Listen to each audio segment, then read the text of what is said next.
Hi there, welcome to How to Go Independent. Today I've got an interview with a great friend of mine, Linda Mills. Linda has been in our industry for parts of 5 decades. So she knows the business inside and out, has seen a lot of change, as we'll talk about and you'll hear about in the interview. I've known her for 10 years. And we actually went independent together. So you'll hear a little bit about that, how that came to be in our conversation. And as I mentioned in the interview, I really enjoyed talking to her, even though I know most of the story, so to speak. It's really great to hear it again and try to bring it to you and pull out what I know are kind of the lessons learned from Linda's perspective. And it's been an honor to do that with her, and she's helped me kind of build the foundation of the network that we've built of advisors that we serve these days. So I hope you'll get as much out of the conversation as I hope. And if you have any questions or comments, please shoot them over to me, Sean@indfa.com. Without further ado, here's my conversation with Linda Mills. Today I'm talking to Linda Mills, a long-term colleague and business partner of mine. I've been excited to have Linda on to tell her story because I think it's a great one. So, Linda, thanks for joining me today. You're welcome. It's good to be with you. So I know it's you've been doing this for more than a couple of days, so it might take a while to tell your story, but why don't you give me a sense of your career and life up to the point that you and we looked at going independent? Okay. I started in 1969, and I was a sales assistant in a commodities brokerage firm, basically commodities. They did do stocks, but it was called H. Henson Company, and I worked for them for a couple of years, and then my husband and I relocated from Amarillo to Dallas. And in Dallas, I went to work for another brokerage firm, which was Rauscher Peters. And they were an extremely large regional municipal bond house. So I began working with municipal bonds and I did all the gamut. I did the cashiering all the way through. And then a man hired me to go to Reynolds Securities to become a bond trader and an assistant trader there. And so I did that for a number of years until Reynolds got bought by Dean Witter. And it was the first big merger. And at that point, they were concerned with my licensing, so they got me licensed. And I was there for about a year after that licensing, and I went to work for another gentleman who suggested that I become a broker. And he thought that was a good route for me. So I went out, and having been one of the first females registered, and went out and had some interviews and got a job and became a retail broker in 1979. So what do you think he saw in you that made him decide recommend that? Because that was fairly, you were in the minority by a long ways, right, at that time? Yes. And, well, I think the fact that I had so much knowledge accumulated in the bond area was very, very helpful, but also I had radio and television background and had communication skills that set me up for dealing with people, individuals. And surprisingly enough, I was more afraid in front of one person than I was of 10,000 because I had sang some and had sang in front of thousands of people. But this was more intimidating to me than that. And, yeah, it's a lot different, I guess. Huh? Yeah, it really is. And when they're trying to use my brain knowledge is another thing. But I began working in that retail area, and it really was kind of difficult being a female and one of the only females in the business at the time, especially on the retail side. Most females were either in the institutional side doing bonds or something else. So it was difficult beginning to get people to trust a female to start with. And I was also young, so that was another compounding issue. But it went pretty easily for me. And I worked a lot of 16-hour days to get it started. But those paid off, and then later made several moves. As you know, I've been with a number of firms. I've been with all the big names at one time or another, and had never considered an independent lifestyle until you and I became partners. And that was a good thing. You brought that young mentality along to me to explore things. And then from there, it was just very, very easy. And it's made my life just tremendously more open and easy. And I love being independent. Great. Yeah, we'll dive into kind of the details of why, but give us a sense of, the kind of, I know that you've got a lot of experience at the wirehouses and the biggest names in particular for at least 30 years or so. But, what about that made you willing to listen to me a little bit? Because I know you're pretty flexible compared to some people when it comes to at least considering other options. Because I've talked to a lot of advisors, and I see some that at least are open to listen for a few minutes, and others that start the conversation before you get two words out. So what made you at least listen a little bit and look around when we were having those conversations in, I guess, 2008, 2009? Well, I think it began a lot before you, actually. It began back with that first merger that I experienced with Reynolds, because I realized that's that what. we were... And how long ago was that? That was in 1977. Gotcha.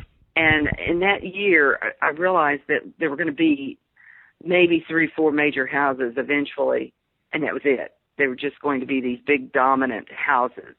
And one of the things that has always bothered me most is that the way that they have set up their tiering of the commission base, because I've always felt like that was really not a good scale for people to be evaluated on. And every year you started all over. You had to make certain numbers all over again. And so I've always looked at the industry that I've loved, because it's been so good to me, and tried to figure out ways that it was going to go. And I felt like that when they started bringing on the technology to actually have a way to clear without using these major brokerage firms that had 4 and 5 layers of management that I was paying for out of my commissions, that it would be to my benefit if I could have someplace that I didn't have all that much overhead, that I could control my own overhead. If I want an office, I can pay for one. If I don't have to. So that was kind of the beginnings of that. But the evolution of the securities industry is to the point that either you were in a big team at those firms, or you literally could not feed your family almost. You just struggled. You had to do at least $450,000 to $500,000 a year in gross commissions just to really make a living.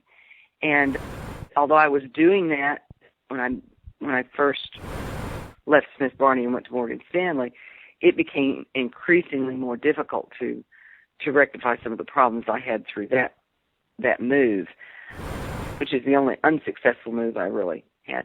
And I don't call that unsuccessful totally, because that's where I met you. Huh. Yeah, one of the interesting things in just talking to you over the years is you notice that "what have you done for me lately" attitude, and that's probably any large publicly traded company has that with probably their employees. Yes. But in our business, it's interesting to me how much we value our relationship with our clients, and our clients appreciate what we've done for them over the years. We might, if something gets screwed up, or if they get ticked off at us, or something happens, you have that relationship to fall back on, and it's just a bump in the road. You move on. But from my brief observation, and then your longer history hearing it seemed like there wasn't really any respect or value placed on the long and distinguished career you'd had producing revenue for one firm or another, a lot of it over the years. And I guess, why don't you comment on that a little bit?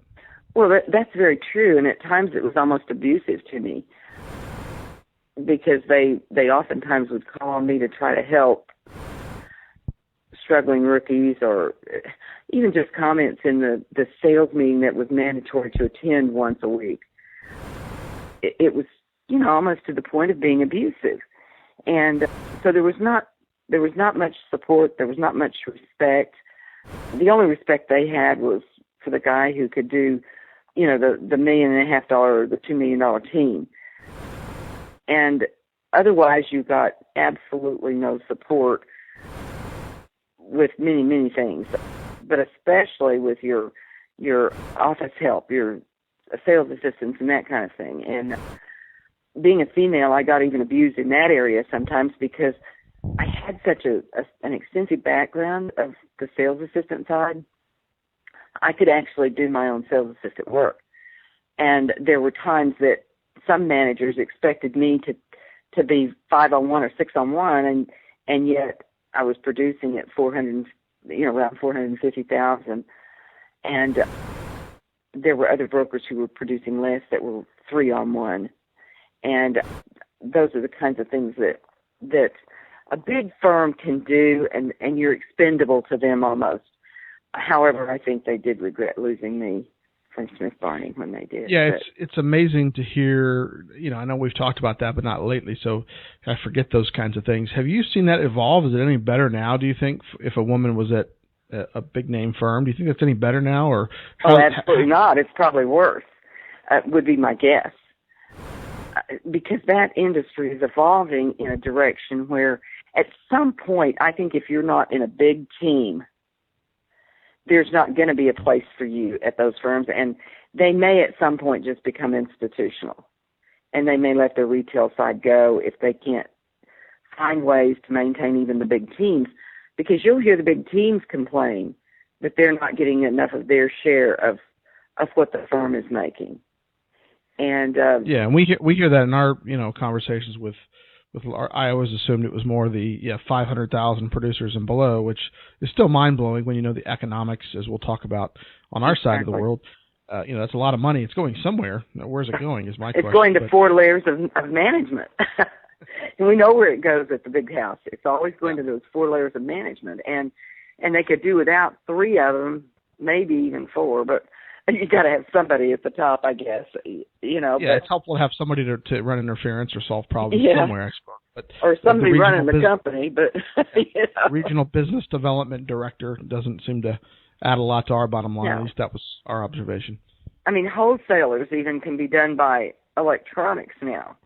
If you think about it, if they send you the information on the product, you don't really have to sit face to face with a wholesaler. I'm sorry, I'm terrible. I just tell them I don't do it anymore at this point in the game. Yeah, and what do you do? They can send it to me by email. I know what you do when they call you. What do you tell them? I tell them that I am no longer sitting down with wholesalers. If they'd like to email me something, that's fine, but I don't meet with wholesalers. It's a waste of my time. And then you tell them to call me, don't you? And I usually say, call Sean if you want to talk to somebody personally. Yes, I do. Funny. I do throw a lot off on you, Sean. No, I chuckle at that because I don't meet with them much more than that, but I have picked that up. Of course, half of that has been to promote this podcast, so but that's okay. But that's the beauty of our industry, because we can do that, and they respect us enough that they will either call you or they'll send me an email. And, sure. And we all have to add value in whoever our customer is, and the world. Things evolve, and like you've described, as the technology was a big deal at Merrill Lynch 20 years ago. You couldn't get the same stuff on your own. It was cost prohibitive. I had no trading platforms, which started developing in '94 when I was at that time I was at Merrill Lynch, and then went to Smith Barney, because they were developing even more so at Smith Barney, but the old GPM programs, for those who may be familiar with that, or the consulting program that is at Merrill, those programs didn't even exist where I could do bulk trading. And now with being able to do bulk trading and having it even on a private side, it has just simplified my life tremendously. And I can even pick how my client pays for that. Yeah, why don't we touch on that a little bit? Kind of go back to that '94. I know that's when you sort of made the conversion or started the transition to more fee-based advisory business. Why don't you talk a little bit about that, about why you thought that was a good idea, and sort of talk about the evolution from then until we made the move to our current time leverage. Yeah, time leverage is just so important. And when the days of when we were having to do one ticket at a time for each client, it would take me all day to get one order in for every client on one product. Right. I'm like, if I were doing Exxon, it would take me all day to get everybody in and out of Exxon. And of course, I had 350 clients, so you can imagine how many phone calls that was as well. And I realized that if I could leverage it and do one ticket for all the clients at one time, it just would save so much time for me. And then at that point, I realized I needed to do full discretion. If my clients were going to trust me, they needed to trust me 100%. And then at that point, it was my responsibility to make sure that I was constantly watching the stocks and making sure that the portfolios were growing and maintaining and doing what they needed to do. But that was the evolution of what we see now, where we can really automate our business for our clients. And that brings it back to the client relationship. And the client relationship is what is important. And for many, many years, I charged 3%, and it was not negotiable. And the reason was that I had a tremendous amount of knowledge, and I was making good strides with these clients. I mean, I was making good money for them. And if they were going to trust me, then they needed to fully trust me. And fortunately, I usually could outpace that 3% and still put double digits through the good years. And you were also, that was using individual equity portfolios, correct? So yes, you were doing, there was no other exactly. Costs. That was it. I began to use ETFs. You can manage ETFs almost in the same way now, and which makes it even easier. You're not doing as many trades, but you can still pull the best out of the market by doing that. And so I've started using some ETFs, but I'm so old-fashioned that all I've ever used, if I could help it, was just straight bonds and straight stocks. And then recently, because the bond market is just non-existent, I've used annuities, the short-term portfolio, 4 year or less, as a bond replacement. And those have worked extremely well for me. And even to the point of protecting a client's assets back in '08, when we had such a disastrous market move, it has protected assets for those clients, and it has been a beautiful tool for me. So I have realized that as we go through that evolution of being able to have that flexibility, number one, I'm going to do everything by management because it creates an annuity for me, so I'm not worried every month that I'm going to eat. And number two, it creates for the client, they're not worried about me worrying about commissions. Because we're on a fee base, I'm not churning accounts, which I would never have done or do, but that used to be a major problem in brokerage firms when I began, because people were trying to generate commissions to live. But it eliminates that, and by having full discretion, I can do stuff in a very timely manner with the marketplace. If I'm concerned about the market one morning, I can just go in and move them all to cash, 65% cash, just on a thought process almost, by how easy it is to transact through the automated system. And we have that with our enhanced trading. Now, was that you that used the analogy of, the explanation of, hey, do you want to be my first call or my 100th call? Was that you that had Absolutely. that? I used that for years. I've used that when I sat down with clients. You can either be my first and only call, or you can be my 100th call. And generally, people want to be my first call, and they also want to be always the one that's being thought of in the forefront. And right. No matter how much money they've got, it doesn't matter. It could be a $150,000 portfolio, which I try not to have any of those anymore, or it can be my $3 million client. It doesn't matter, because those are going to be the clients that are going to be affected first, because they've given me discretion to do that. So right. I think that's a real key as you're in this industry. And the biggest thing that I think people have to have is they have to understand that they have more knowledge than the general public out there. And that they're going to do a better job than the general public if they call them and say, you need to buy XYZ stock, and the client's sitting there saying, oh, but wait a minute, I don't like McDonald's, I don't eat there. And yet that may be the stock you need to buy. So that's one of the things that I think brokers have a problem with sometimes on the fee base is, but I'd rather do it by commission. Well, but we're being paid that fee because we have that knowledge. And now I can negotiate those fees down and say, make the same amount of money I was making at a Morgan Stanley or Smith Barney and only have to do half the work and half the gross to make the same amount of money. Yeah, so, that always, I think, sounds too good to be true, but I think we'll get on to the economics of that in a minute. So when you started, call it 20-ish years ago on that migration, by the time that we were looking at moving 15 years later, let's say, were there any things when you looked at where we are now, that capabilities that you didn't have or didn't see, or did you have to adjust your business at all when you made the move? Or talk a little bit about, I know everything wasn't exactly one for one, but talk a little about the comparisons. Well, it was a little different in the way that, and had I understood my system now better, I could have done it much more easily. I will tell you that. Because I thought that I had to set it up the same way I had at the brokerage houses, and I could not do discretionary trading inside a stock and a bond account. Whereas when I moved that, I found out later that I would have only had to have opened one account to have housed all that stuff, and it worked the right way, rather than opening two accounts, because you could not mix stock and bond portfolios at Merrill or at Smith Barney or even at Morgan. So that was one thing. Had I known that, it would have been simpler for me. But as far as the trading, that has evolved now to where it mirrors almost identical what I had where I was, which is a good thing. And then I still only have to have one account here where I had to have two there. But we have new tools. Technology just keeps coming further and further and further. And the technology that we have, when I'm talking to a client, I do so many of my own things for my client just while talking to them. If they want a check sent out, I have things set up that all I have to do is a few clicks on my machine, and the check is already ACH to their bank.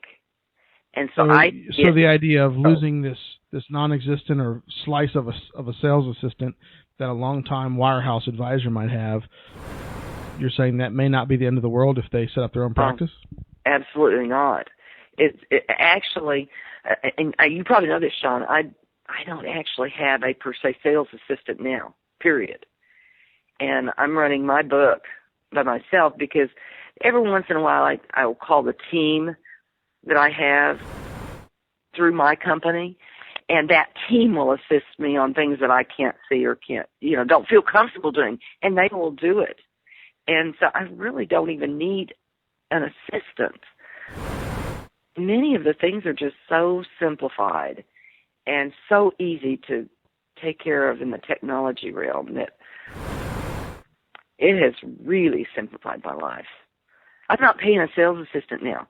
And I was paying sales assistants up until I left Morgan Stanley. I was paying at least $300 to $400 a month in a sales assistant. Well, and that's just the explicit cost. That's not even accounting for obviously the chunk of the payout. That's kind of the absolutely. idea, right? No, that was give you everything. That was my bonusing her off my pay.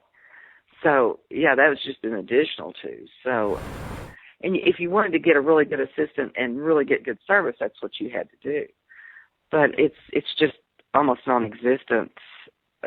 This morning I've sent out 3 checks to 3 different clients, and have gone in and changed stocks to margin on my own. And because it's just a click of a button. It's not.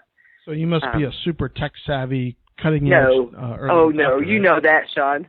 I'm not good with technology. No, I will. You do try new things. Like I said earlier, you're not scared of trying something. But yeah, you don't hold yourself out as some guru or gadget person. You certainly. Absolutely not. I'm very lazy, as I've always told you. I'm lazy about my business. That's why I started in '94. Started the management, because I don't want to have to be on the phone all day talking to clients. It's nice to talk to them every now and then, make sure they're alive and kicking and love me. But but not about, hey, should I push this button or should I push that button? Yeah, that's exactly. Not exactly fun. Exactly, that part. And one thing, pretty much from watching your relationships with your clients and how you've run your business since I've known you, it's helped me crystallize my philosophy around advisory and discretion, which is people do what they get paid for generally over time, and that's right. that's why churning was an issue way back, and I guess still is at some places, I guess, or for some people. But when you have advisory, fee-based setup, and discretion, you can get paid for taking care of your existing clients and their existing money. We don't always have to be hounding them for more money or hitting the streets for new clients all the time. Well, and you have to. Go ahead. I was going to say, I wanted to hear I know you've evolved to where, and I've kind of modeled my practice recently after this, where not that we don't want new clients, but we're looking for the right new clients where we're not begging them for business. It's sort of you need almost to qualify to work with me, not quite that. Right. Flip the script, but we're looking for the right clients, the right relationships, because you see how well a business can run. I've seen how you've run yours, 25 years into it or whatever I met you, or 30 when I met you. That's what I want to do. Where you work with people you like, they like you, they trust you, and you don't have to be worried about the next. Oh yeah. And I fired clients. I don't have a problem firing a client if they're needy and they're going to try to take up all my time. I don't have a problem firing them. But the one thing I think we have to remember is our value of us personally and what we really do. A decision to not be in the market is as important a decision as being in the market. And so every decision we make as to what that client's going to do has a big significance of what their total return is going to be. And when we look at the big picture of it all, that's what's important to the client. They really, and I will tell you, they don't really care how much money you make them. They don't want to be made broke, number one. But they actually value just the fact that we are watching those accounts and making sure that things are where they're supposed to be, when they're supposed to be there. That's more important than I picked the stock of the year last year. And I think transitional brokers are really going by the wayside. And I think that's becoming a thing of the past. That's another one of those visions of the big wirehouse thing. I would venture to say that most of your big teams are using mutual funds, the most expensive product you can use for a client. When you could use an ETF and do the management on it and actually make as much or more money, or you'd actually make more for the money and more money for the client, because you're not paying out those expensive internal fees that you got to overcome with the marketplace. Right. One thing I had on my questions here to make sure I asked you that is kind of going a little bit backwards, but that's okay. Is when you made that move to independence, coming up on 7 years ago now, if you can believe that. Wow. What was that like, and how was your retention? I think to preface that, I think you and I know a lot of our former colleagues have this fear for whatever reason that people won't go with them, and you're going to lose some chunk of their business. Again, they're not going to have an assistant. They're going to be all by themselves. So why don't you touch on retention of clients and revenue, and then sort of what your life looks like, after the transition certainly has some effort and work to it, but as we know, there's help out there.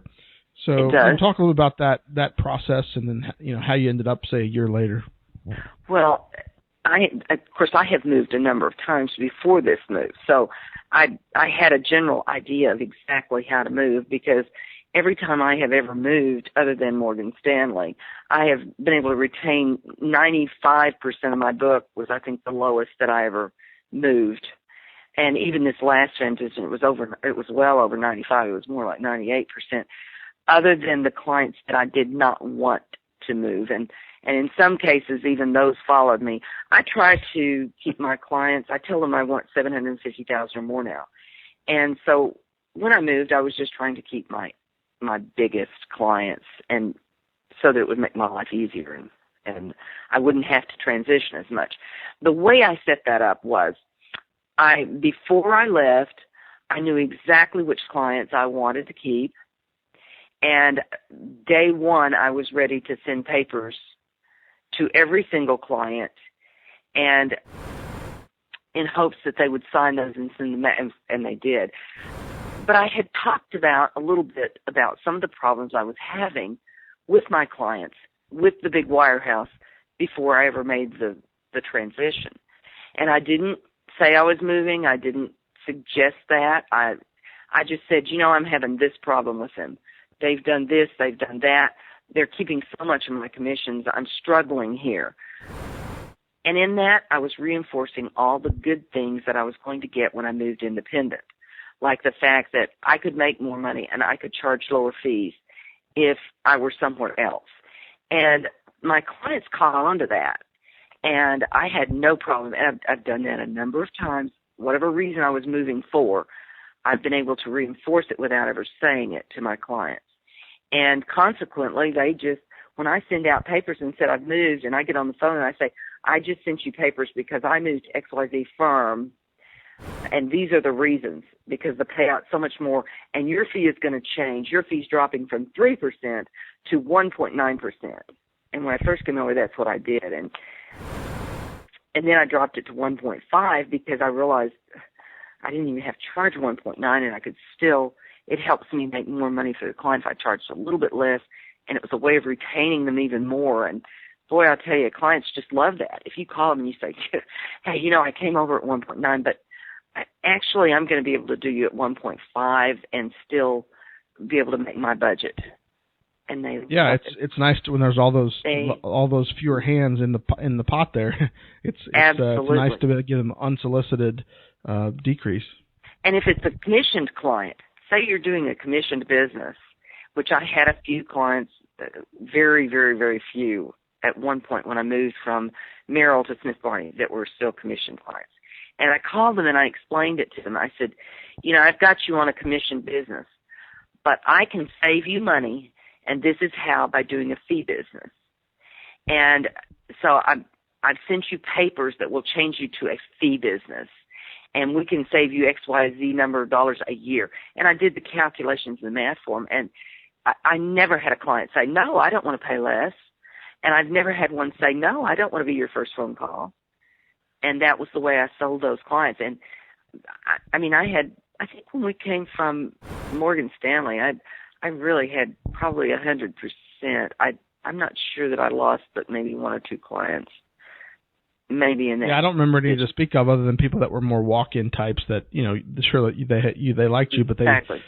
I've noticed they didn't really have that relationship yet. Right. Yeah, I've noticed a correlation in the moves I've done, and I've seen that when it's how you get the client is often an indicator. Unless you work with them for 10 or 15 years, that's different. But, when I had walk-ins at Edward Jones, those people didn't follow me because they found me through Edward Jones. Even though they liked me, they found me through the firm. Exactly. Or if it was a call in at Morgan Stanley, same thing. But it's an interesting correlation.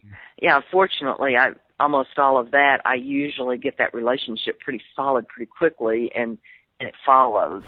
Right. There's very rarely do I lose one. And I think we had one gentleman that you and I had that I think did not move with us, and I'm not sure what that was because he was in the middle of trying to get wills and stuff like that, and we just. I remember. I don't think we even pursued him. Not really. I think he liked the name. From what I remember, he may be right. Yeah. Yeah, he found us because Morgan Stanley, is or was a good name. It was through that. It was a cold call one night. Yeah, I remember how I got him. It was a cold call one night. And some people still had a little fear of the independent name. That, I believe, is going away. I think the debacles that happened with the 09s and things like that, name recognition, the big firms, I think, have got harder names to deal with now than the independent person does. I think the way you approach a client and your commitment to the client is much, much more important now because that's where they're going to sense that you're the person they want to be with. It's not the firm. It never has been the firm. It's always been the broker and the broker's initiative that they set that relationship.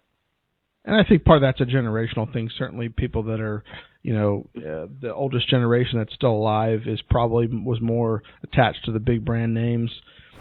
But the younger you go down, more people realize it's about the individual, and the technology kind of equalizes things.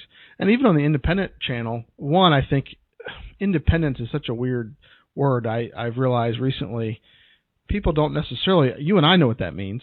It means no one tells us who to hire or who to fire or where to have our office. But we still have rules. We still have regulations. You know, we still have compliance to do. Our compliance is probably better than some of those big firms. I remember, you know, when I would see a compliance officer in the big firms, they usually were just kind of rubber stamping me because of my age with the firm, and that I never had a compliance issue. But our compliance is very thorough, yep. And I like that. I don't want to set myself up to have a lawsuit or to be losing my license after, 47 years of having been in the industry and 37 with a license. I don't want to have to fool with that. So I want someone who's reminding me of what I need to be doing and whose checks and balances. That's always the best way to run a business. Right, but why don't you comment a little bit on the idea of independence I've made the comment lately when I realized this, that people that haven't done what we've done, they don't understand what that term means. I've been saying it doesn't mean you're starting a new country. It's not like the United States being independent as July 4th approaches as we record this, but you know, it's not as I think it's an intimidating word for people that think that means I have to do everything myself, you know. No. Yeah. That's true. Well, what you're basically doing when you go independent is you're firing the 3 upper levels that are telling you what to do on a daily basis. And you're going to talk to people who are going to assist you in what you want to do for your daily basis, as far as your office and your assistants and all, how much money you want to spend, etc. But you have a control over that budget, not the firm. Yeah, that's a great summary. I mean, it's like just changing from if I'd gone from a Morgan Stanley to a Smith Barney and Smith Barney had said, you know what, Linda, we're going to let you work here and we're just going to have you clear through us, but you can run that business any way you want to run it. And we're going to tell us what size office. We got some offices here. You pick the size, and the bigger one's more expensive. Exactly. And, the one in this fancy area is more expensive than if you want to go a couple towns over where it's not as high priced. And you'll pay them directly. You don't have to pay us. You'll pay them directly. Yeah. So you choose it. Yep. And that's a beauty in that independence. That part is so easy. The biggest problem I had was coming to grips with the fact that I was getting a contract labor situation rather than a paycheck every month that was commission. Yep. And I had to adjust in the way I budgeted because there's no one doing your withholdings. Now I got a whole lot more write-offs. I get a lot more money at the end of the year. But you have to do your own withholdings, and you have to make sure that you budget for that. That was the only thing that I had trouble getting control of. That's a good point. Make sure my taxes were paid every year on all my money I was making, because I was making the same amount of money. But it was just, I was having to budget how I was paying the taxes on it. And if you set up a slush fund and you do it quarterly for yourself, you're done. And I should probably do another like an episode just talking about, you know, the basics of. It's not hard, but if we haven't done it before, so we had to adjust to. Okay, when we get $100 in, we got to carve off 20 or 30 cents or $20 or $30 for taxes, you know, payroll taxes. Out of every dollar, yeah. Well, now, you said you're making the same amount of money. Can you clarify that comment? Because if I'm going to go through all this work to move, to make the same amount of money, why would I do it? Well, because I am slowly retiring, so to speak, kind of, and I'm not working as hard. I'm not adding clients. Gotcha. And I'm basically moved over my same gross from Morgan Stanley. No, I didn't. I'm sorry. I had to do twice the gross to make the same money I'm making now. I was going to say, I'm making the same money now that I was making at Smith Barney with half the gross. Is what I'm making now, and that gets a little confusing. But my Morgan Stanley move was a very bad situation, and right. So you basically made yourself whole without having to add anything. Exactly. But, they lost my largest client for me when I moved over due to an indiscretionary lie that they gave me. So I dropped from being a 450 producer to a 250 producer, just almost overnight. And that was a huge hit. When I went independent, I got back to my 250. I was still making my 250 mark, but I was making as much money as I was making when I was doing the 4. Yeah, isn't that amazing? So it's amazing. It's just amazing. And because nowadays, when I think about $1 million producer at a wirehouse, I kind of chuckle like, "Oh, so you're a $500,000 producer for the firm? So good. I bet no wonder they like you because you're they're making $500,000 off your back. Good for you." What I think every time I think about that poor guy, I'm thinking he's grossing $1 million. He's taking home 400. If I gross $1 million, I'm taking home 800.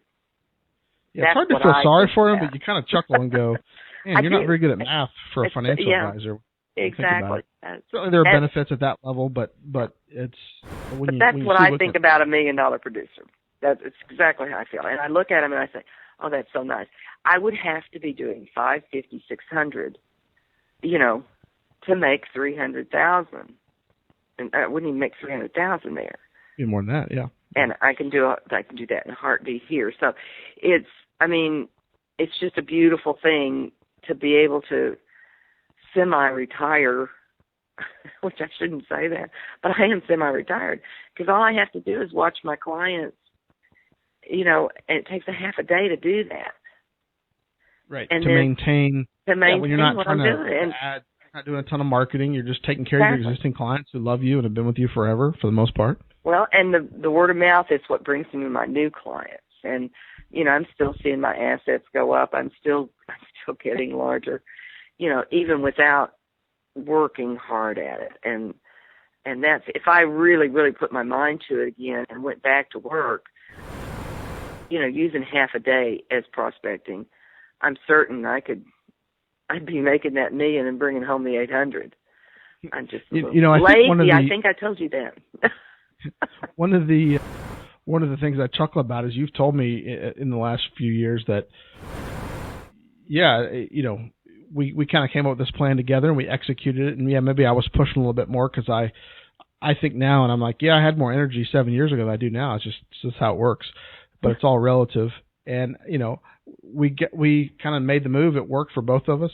And, perfect. One of the reasons that we started working together is I thought, well, she's a little bit older than me, so someday I'll buy her out. And now I joke that I've made it too easy on you. She's never going to go away, so that's okay. Oh, I hope so someday. But I'm now looking at maybe 75. I'm thinking about maybe retiring at 75. But I keep telling you the story of my friend Curtis Crook, who worked at Smith Barney. He just retired at 93. I've had several friends that I've known like that, so I don't know. But you'll still be alive when I'm gone, Sean. Yeah, it keeps you young and sharp when you have these, you're working and you have that, serving your clients, and so I think that's. I just love it. And obviously you've been instrumental in helping us build from the two of us to the network that we've kind of put together, and that wouldn't have happened without me and you doing that move together. So, I'm only half joking. I'm proud of what you've been able to do. That's for sure. And one of the reasons, and I want to throw this out there too, one of the reasons that I actually wanted our relationship was that I could recognize the fact that you did have an aggressive nature of looking at what's out there and really making a plan of how something would work to make it work to the benefit not only of you, but to the benefit of the person you were with. You have always looked at my side of it and discussed with me my side of it and taken my side into the whole picture before you actually made certain decisions. And that has been the biggest key for me, was that you were always very open with me, very honest with me, and that you have always looked at how it would affect me before you made moves that would affect me. And that has been a very, very key to our relationship, and I do thank you very much for that. Our relationship would not have lasted had that not been the case. Well, I appreciate you saying that. It's very kind of you, and I feel the same way. And I guess not everyone obviously has always done business that way or does, but I find it's a lot easier. I had two partners before. I find it's a lot easier. It's a lot easier that way for me. It's just, but again, I'm also skeptical, so I always really appreciate people that have placed that kind of trust in me, because I'm very skeptical. Of course, you are too. You're smart. You've been around. You know what to look for, and I think that's why we've worked so well together.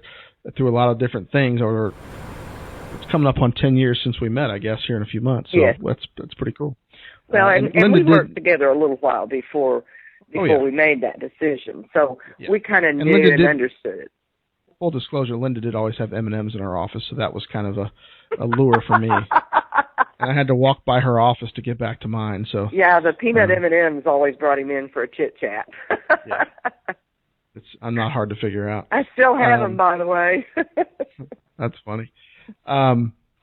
So is there anything that you don't like about being independent? Or, I mean, you talked about one of the do-overs, maybe learning the technology, or, not really a do-over, just it's evolved, and plus it's hard to know everything when you make a move like that. But I think one reason I like doing what we're doing is we have this network of advisors that's willing to help, and there's other networks like ours across the country or at other firms. But anything else that you can think of that you would have done differently or you don't like about being independent? In real honest reality, there is nothing that I can say that would have made me feel bitterness towards what we've done at all, because it's not that much different from moving from a wirehouse. And the many, many things that advantages that I've gotten through it are just, they way outweigh it. And the money way outweighs it. I think that if I were doing the transition today, I would seek the advice of someone who has transferred before and sit down and spend a little more time with someone like you or I, which we can help anyone who wants to do it, yep, who knows exactly how the paper flow is going to go to help them to make it go faster and more smoothly. And we've got a transition girl that is just phenomenal. And she knows a lot of the firms, and she's the one who actually helped us. And, I mean, I was transitioned in 3 weeks, which is just almost incredible. I mean, I already had stuff going and money coming in, and I don't remember a move getting that easily set up and that quickly with the wirehouse firms. I really don't. And so I cannot think of any negatives that I've experienced with my move to independence. I can't think of any. Yeah, it's hard to, it's been long enough that any of the little minor annoyances are probably way past us by, but I feel the same way. And then you look into the future and you look at the flexibility and the freedom and the lack of the 4 levels of people asking you what you're going to do this week, this month, this year. I always say it's nice to be able to worry about our number, what our number for ourselves and our family is, and not someone else's number. I know it's great sometimes to have someone to push you, but you can have a colleague push you if you want to try to have some accountability or whatever. Oh, yeah, and the camaraderie, you can get that if you want to go into another office that has multiple brokers in it. That's available too, which I have thought that if I really want to get more active, my grandkids are bigger and I don't have as much to, I may even drive to Dallas and get into one of the offices over there with multiples so that I have the camaraderie, because I love that. If there's anything that I miss, it's that. And I know we're talking to a team right now that I know.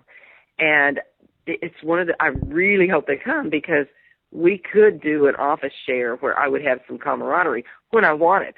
I don't have to go in every day. Exactly. You get to pick the people you're sitting with, which is exactly. And you can leave, you get away from anytime you want, and that's kind of nice. You if your whole social life revolves around your office, then I would question how good of friends these people are. But how much business are you actually doing if that's the case? Exactly. But I love really that appreciate part. you.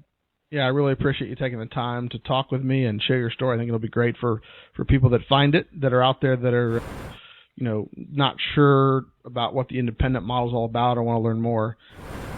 If someone wanted to reach out to you, what's the best way for them to track you down and ask you questions? Oh, they can call me on my cell phone.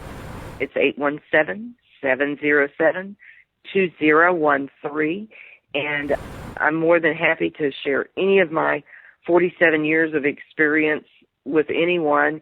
And if someone does try to transition, I know that you, as well as I, are more than glad to sit down and walk them step by step and hold their hand to get through it, which is, it's not that hard to get through it, but we're more than glad to do that. And I love seeing people go independent because I know they're going to see the great benefits that you and I have seen. Agreed.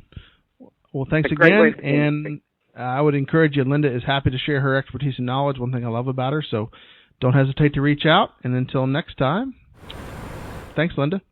You're so welcome. Have a blessed day. And there you have it. Like I said, Linda is a very interesting woman.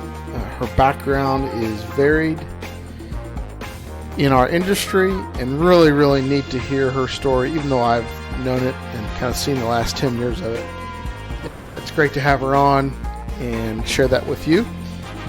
If you have any comments or questions or would like any insights on a particular situation you're in, I'm happy to help. My email is Sean, SEAN, @ndfa.com. I've had a few people reach out in the last month and a half, so it's great to hear people are finding the information useful, and I've been able to, I think, direct a few people or at least give them a few ways to think about their situation that they seem to have found helpful. So that was my mission with this podcast and the website.